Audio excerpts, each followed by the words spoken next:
It's a real pleasure being here. I was DA in Natchitoches for 2 terms. Seems like a long time ago, but it was 1985 to 1996. This is my son, William, my youngest son. I've got 2 other sons that are older than William.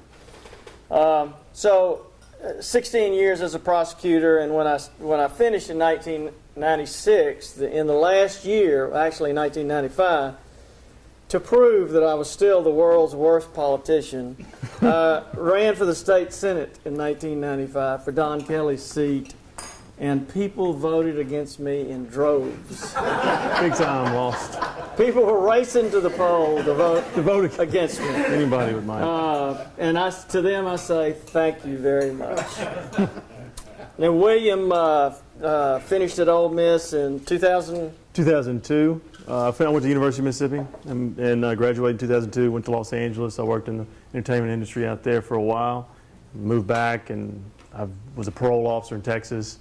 And went back out there and got this opportunity to start writing with my father. And we've been working well together. While William was out there, I took a trip to see him. And I went out there a good bit. And we had lunch at the IHOP. At the IHOP. You want to tell me about classy, that? IHOP. We like it. But I had a friend who was from Indianola, Mississippi, which is up in the Delta, and we were friends. Her friend was Billy Bob Thornton. And my father has been, as he said, has been writing a long time. And he had been working on this screenplay called 3 Bad Years. And it takes place in the Delta. She read it. She was really interested in it. And she said, I want to get this to Billy Bob. And so we took it to him. She took it to him. Next thing you know, he and my mother are back on a plane because Billy Bob loved the script. He wanted him back out there, wanted to meet. So we meet at his house. The first of a couple times we meet at his house, and he just raves and raves about it. And he says, this is going to be my film, my independent film for 2005.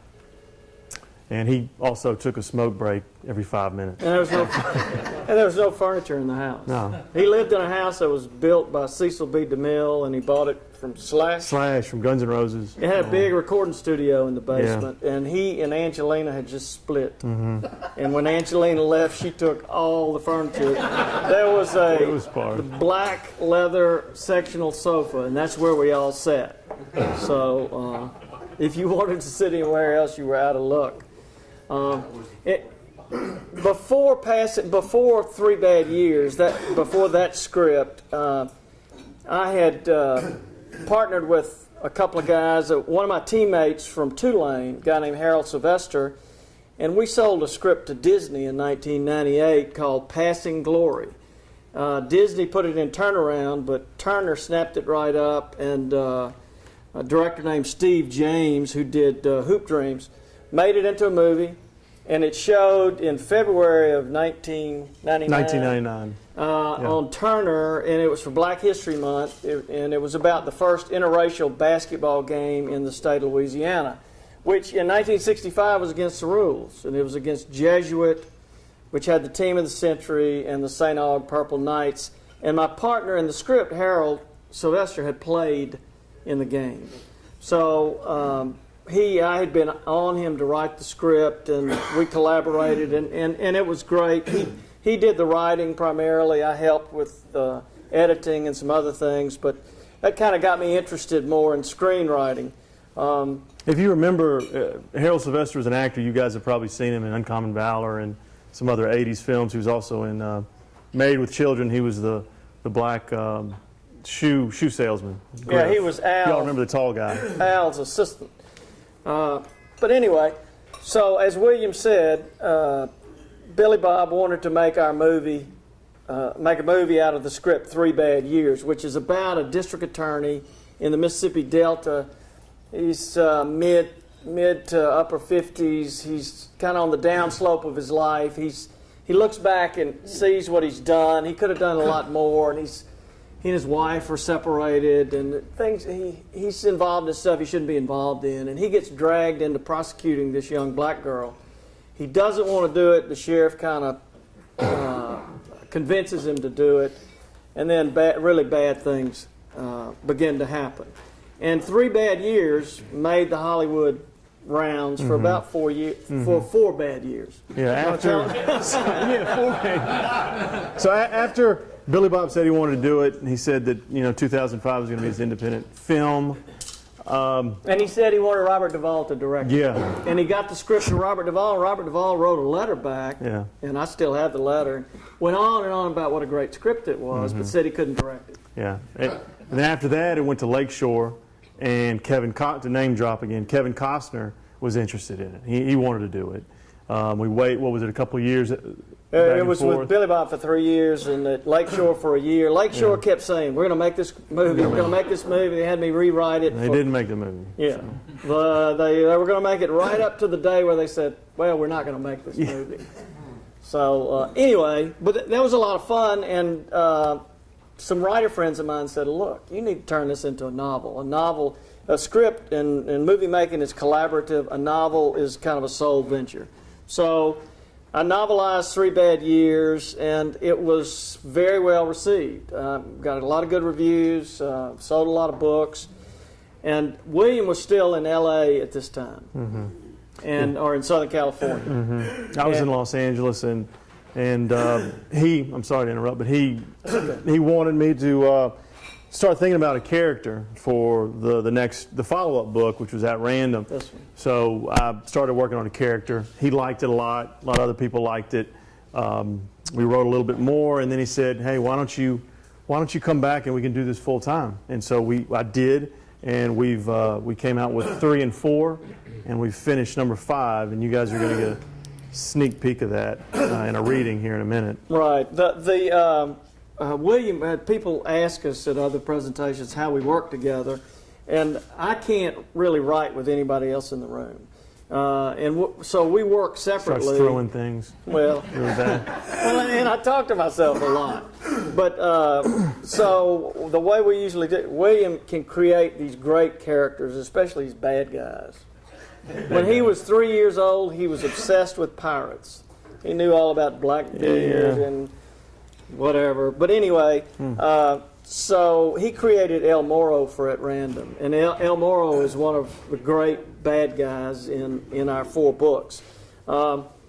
Then after that, we made the ride-along. We wrote the ride-along and Dogs quickly in succession after William came back and started writing full-time with me. Ride-along set in New Orleans. The protagonist is Jake Banks, who's Willie Mitchell's son. And then in Dogs, we learned the identity and the substance of this group, that a recurring character, David Dunn. Yeah, there was a character introduced in this one right here named David Dunn. Nobody really knew his background, and he's in the 3rd one as well, and the 4th one is about his kind of his team. They're a domestic operational group is what it stands for. Dogs Domestic Operation Group was put together in the early days after 9/11, and with apologies to the legal system, Jay, their mission was to go out and kill anybody who had anything to do with 9/11. No arrests, no due process, just take them out. Not abroad in the United States. Yeah, domestic. Domestic. So anyway, without any further ado, we're going to premiere today our 5th novel, an excerpt from our 5th novel, which you're kind of getting an early view. You'll get an early view of, and it's at the agent's, and he sent it out to publishing houses last week, so we're waiting to hear. And I apologize. The 2 characters in this are named Freddie Brewer and Sheriff Cheatwood. Is this Mr. Brewer over here? These are not your relatives. Cheatwood, where's Cheatwood? You know what we did? We checked before everybody came in. Yeah, we looked at the list. We checked these lists and see he was a DA. We wanted to see if we needed to cut and run, if any of you guys were parolees. Yeah, if I had put any of you guys in the pokey. And let's hear it, and then we'll decide. Yeah. All right. Well, look, this is from Atmosphere of Violence. That's our 5th novel. It's not out yet. Why don't you tell them about Brewer Hill? William created this little community, Brewer Hill, which is in a county right next to Yalaquina County, which is Willie Mitchell's county. So this takes place in the Mississippi Delta, and it's a fictional county. And there's these group of guys, this family that have been there for over 100 years. They're called the Brewers. Very insular, not very they don't like outsiders very much. Equal opportunity haters. They hate They everybody. hate everybody. You don't want to mess with the Brewers. They're very Yeah. tough people. Bunch of inbreed. Well, not about inbreeding, but they're very tough. Yeah. But so Brewer here, this scene right here where we're going to read is about an individual named Freddie Brewer. Now Freddie left Brewer Hill a long time ago. Went out west. He Age joined. 16. Yeah. Age 16, he ran off. He joined a 1%er motorcycle gang, and then- Outlaws. 1%er means outlaws. Outlaw motorcycle gang, and eventually moved down to Texas, and he's been operating down there. And now one of his kin, one of his nephew actually, Trevor Brewer. Trevor, got into some trouble, so he came back to the county, Dundee County, to see what's going on. Now he goes in, he drives into town on his Harley, and he sees Sheriff Cheatwood. And So- Freddie ran with the Banditos for a while in Texas, and then he got permission from the Banditos to start his own gang called the Dregs. The Dregs. And Trevor Brewer, his nephew, shot and killed a man in Sunshine on the parking lot of a convenience store. So Freddie's cruising in his Harley, coming back to Mississippi, and William is Freddie Brewer. I'll be your cousin. And I'm Sheriff Cheatwood. All right. An hour and a half after Freddie crossed the bridge into Mississippi, he cruised into Kilbride, his Harley puttering barely above idle. He parked in the street next to the courthouse and cut the engine. Freddie took off his helmet, sat on the bike, and rolled a thin brown cigarillo. He knew it'd only be a matter of moments before word spread through the courthouse. When it circled around to Freddie's old nemesis, Freddie was certain the man would walk out and say hello. Sure enough, Freddie spotted Sheriff Cheatwood walking carefully down the courthouse steps, holding on to the iron handrail. Freddie exhaled and peered through the blue tobacco cloud to take note of how old and fat Cheatwood had grown. No offense. The sheriff stopped on the sidewalk 10 feet from the Harley. Well, look what the cat done drug up. Boy, what the hell are you doing back in these parts? I just got to missing you so bad, Sheriff. Freddie laughed. So did the sheriff. The two of them had gone round and round for 5 years in Dundee County before Freddie left for Little Rock when he turned 16. Freddie recalled the sheriff beating him but good on 2 of the occasions he caught him. When Freddie's old man asked Cheatwood how the boy got his nose broken in the Kilbride jail, the sheriff said, "Freddie must have slipped and fell in that cell. He was pretty drunk when we brought him in." That didn't fool anybody. Freddie Brewer hadn't killed anybody in Kilbride before he left for Arkansas, but it wasn't for lack of trying. He was the ringleader of a half-dozen Brewer Hill boys that used to come to Kilbride on Saturday nights just to get in fights. They liked to drink and cut up, but mostly they liked to fight. When he was 15, Freddie almost killed 2 Kilbride teenagers. The sheriff didn't charge him with anything because he figured it was a fair fight. Freddie took on both boys and single-handedly beat the hell out of them, using just his fists. I know it ain't likely you showed up here, Freddie, just for old time's sake. You here to support Trevor? What's Trevor gone and done, Sheriff? Cheatwood waved off the question. Freddie grinned. Freddie knew the sheriff was on to him. Cheatwood had tangled with Freddie often enough to know Freddie never did anything to support anyone except himself. If you come here looking for information, I ain't got none. The shooting happened over in Sunshine. I ain't got nothing to do with it. Don't even know what happened. The DA and that sheriff they got over there come to see me about talking to Tom and Trevor, and I told them where to find Tom at the shop. That's all I did. It ain't none of my business what happened over there in Yalaquina. Trevor's one of your constituents. I'm surprised you don't take more of an interest. Boy, you wore me out chasing you around on top of that hill, and I ain't been back since, and don't plan on going up there in the future neither. Well, Trevor's out, right? I hear he's back up on that hill, and I heard that DA's been up there on the hill talking to Tom and Trevor, but that's all hearsay. I don't know it for a fact. You talked to Tom? No. I thought I'd surprise him. I expect you will if he don't know you're coming. It's Sunday, so Tom's up there. Every other day he's in his shop. Your brother's got him a good business going there on the highway. Half-brother. Now, he wants everybody to know we ain't full-blood kin. I can't imagine why. Freddie took a final drag on the cigarillo and tossed the brown, unfiltered butt in the street. He grinned and winked at Cheatwood, started the Harley, and shook his Nazi helmet at the sheriff. You going to make me wear this thing in your county? I don't care what you put on your fool head, but you run up on a trooper and he'll bust you in a heartbeat if you ain't wearing it. Freddie put on his Nazi helmet and slightly revved his engine. Over the noise of the Harley, Freddie yelled, Great seeing you, Sheriff. and rode off. 10 minutes later, he turned off the paved highway onto the dirt and gravel road to Brewer Hill.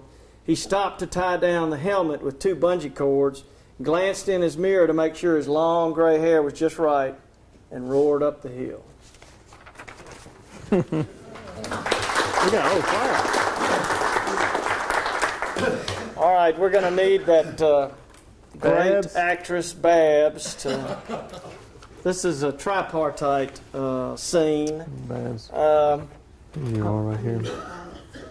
You got her reading glasses? Babs plays Mary Margaret, who is the wife of Little Al. Little Al is William's character, and I'm Willie Mitchell Banks, the DA, who's kind of not happy with the way his life has gone. This is from the first book, Three Bad Years. But it's from the screenplay from which I novelized this book. And you'll note the screenplay is in present tense. Novels are generally told in past tense. And, but screenplays are generally told in present tense. The characters, Little Al in a wheelchair, his long-suffering wife, Mary Margaret, and Willie Mitchell. And I am, And also, let me say that you're going to hear some words that sound strange because we've had to redact some of the more colorful words, like you might hear bull shot. So, shot. So, just so you won't think So- We these are are... a tender group. Yeah, I know, I can tell. So Little Al and his wife, Little Al is irritated at Willie Mitchell. He's irritated at one of the assistant DAs, and he wants him to do something about it. All right, here we go. Willie Mitchell Banks sits at his desk watching Mary Margaret Anderson push her husband, Little Al Anderson, in his wheelchair into the office. Mary Margaret closes the office door behind her and quickly situates the agitated Little Al in front of Willie Mitchell's desk. Well, Little Al, Mary Margaret, good to see you both. Good to see you, Willie Mitchell. Little Al doesn't respond. He grimaces at the DA. Little Al, how are you? Not worth a shot if you really want to know. It's almost impossible to get up here in this chair because all the gosh awful violation of federal law in this courthouse. Yeah, I know. It's old. Supervisors don't have the money to make it handicapped accessible. Is that your phone, Little Al? Nah, that's not my phone. That's Brewer's phone. Damn, Brewer. That don't matter. The law is Wait, clear. hold on. Let's get back into character. Yeah, you got to get into character. Little Al, turn your phone off. Yeah. Okay, I know the courthouse is old and supervisors don't have the money to make it handicapped accessible. Little Al's still irritated. No, that don't matter. The law is clear. You got to make public buildings accessible. Yeah, you're right. I've told him that. Little Al raises his voice. You know, I ought to sue you. Well, technically, Al, the supervisor's on the courthouse, so you'd have to sue them. You got all the answers, and you're so damn smart. Mary Margaret gently pats her husband's arm to calm him. He jerks his arm away. I told you to wait outside. Now, if you don't have a stomach for this, you need to carry yourself. Mary Margaret gets up from the chair and looks at Willie Mitchell. She's embarrassed. So is Willie Mitchell. I'll just wait out front. Mary Margaret walks out of the room, takes her seat in the Kiwanis Club, closing the door behind her. Willie Mitchell changes the subject. So how your crops holding up, Little Al? Every field's a mess. It's too wet to get in and do anything, and my field hands are so stupid. And I got to tell them everything, step by step. Willie Mitchell nods his head. Little Al stares at the DA and continues his rant. You know, I ain't here to talk about crops, though. I'm here to talk about your assistant, Walton Donaldson. He's suing me over some bullshot case. Yeah, he mentioned that to me, the accident over at Itabena. Yeah, some old biddy ran into my cultivator, bent it up, and she should never been driving anyway. Little Al continued to glare at Willie Mitchell. He grabs his windbreaker off his lap, clutches it, and shakes it at Willie Mitchell. But that ain't the point. I want you to tell that boy not to pursue it. Now, you can make him dismiss it because he works for you. With the windbreaker gone from Little Al's lap, Willie Mitchell notices for the first time the black grip of a gun tucked into Little Al's waist. He's calm, thinking about what he's going to do. Now, Al, I control what Walton does up here as an assistant DA, but I can't tell him what to do in his private practice. That's his business. Little Al leans forward, resting his elbows on the wheelchair arms. He slowly interlocks his fingers in front of him. Well, you could stop him if you want to. And I say this hurts you politically.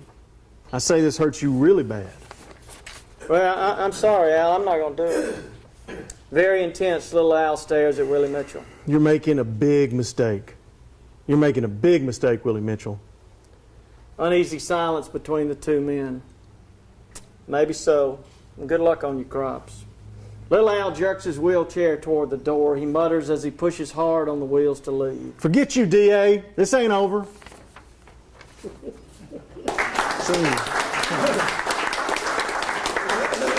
Forget you. Forget you. All right, that's our scenes, and we hope you enjoyed it. If you have any questions, we'd be glad to try to answer them. When did you start writing for the first time? Were you still DA or? It was at the beginning of my second term. I had run for re-election and was miserable. And I ran for re-election because people said because I wouldn't fix tickets, I'd never get re-elected. So I showed them. Yeah. I got re-elected, and I was looking for an outlet for my right brain. And I would get up sometimes 2 or 3 in the morning, and I'd write. And I wrote 3 novels. I had an agent in New York at that time. He never sold anything for me. Then in the 90s, I segued into screenplays, and with Passing Glory, and then 3 Bad Years had some success. I want to tell y'all, I've read all except the first one. I read the second book. She read random. it random in manuscript form. And I want to say, before Babs gets going, she has been very encouraging, very helpful to both of us. Very much. And it's been, because, you know, when you start out writing, and we ended up selling a lot of books last year. And it's because of people like Babs and their support.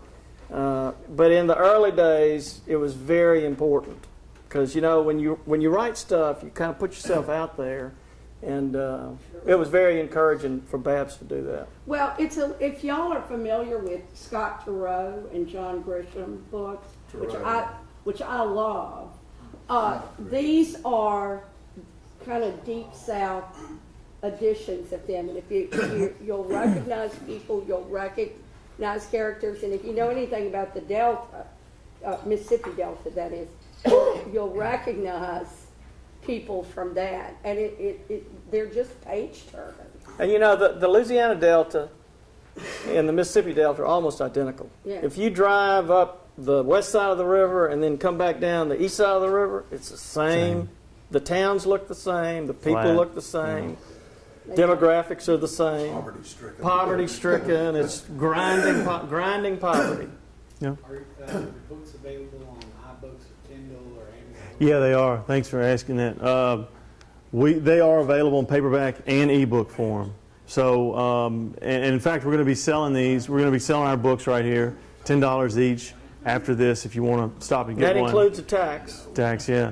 But if you can, if you guys duck out and need to get back to work or whatever, be sure to pick up one of our cards, and it'll have our web address, henryandhenrybooks.com. You can go there and you click on the cover of the book that you want. It'll take you to Amazon or Barnes and Noble. You and click can on the purchase cover, it'll take you right to to either Amazon or Barnes and Noble. Then you can either buy the paperback or the ebook. Or the ebook. You can get it in Nook, Kindle, iPad. Any reader, yeah. It's $2.99 on the Kindle. I think you have a Are any question. of them on Audible yet? No. No. What you heard today is the only audible portion. If now Jackie is recording this, so Yeah. if you want to hear this again, we can. I'm assuming books 2, 3, and 4 are kind of in a pattern. I mean, you need to read 2, Yeah. 3, and 4. It's One's by itself. Right. Well, these two right here are more similar, like Babs was saying. These are more along the way of Willie, kind of John Grisham. Legal thrillers. These kind of depart from that, but it's an organic. It's grown from the same character and incorporates a few other people. But yeah, you can start And if- at 1 or 2. If you have an interest in reading the book, and we hope you do, you ought to start with 3 Bad Years. My agent said, that's a great book, but you need to be a little more action oriented. So as you go this way, there's more action. But the character study and the atmospherics in 3 Bad Years are Very good. it's I very read them all backwards. What's the And- title of the fifth one again? Atmosphere of Violence. Atmosphere of Violence. Atmosphere of and Violence. it's not available yet, but there's a legal principle called, it has to do with premises liability. And if you operate a store in a, quote, atmosphere of violence in the state of Mississippi, which means if it's in a dangerous neighborhood, you owe a higher duty of care to your business invitee. And in the opening paragraph, there's a shootout that starts, and Trevor Brewer gets involved in it. Now he's inadvertently involved. He's just minding his business, going to buy some cigarettes. And on the other side of the convenience store parking lot, These there's two two guys guys are fighting and Yeah. getting into a shooting match. So Does Trevor make it out okay? Well, we you know can't tell what? you that. You're going to have to wait. Yeah. And, You got to get the book. I know you're concerned about your family. Check with Sheriff Cheatwood down there. Yeah. But you know what the Brewers say? They one of them got married up on the hill, and they were talking about it and said the bride was 16, and the old Brewer leaned over and said, "Yeah, 16 ain't too old if she's taking care of herself." Might one find these in parish libraries? Some places you will. We had a guy, we were... Not Natchitoches, though, I'm sure. Well, you know what? We really haven't.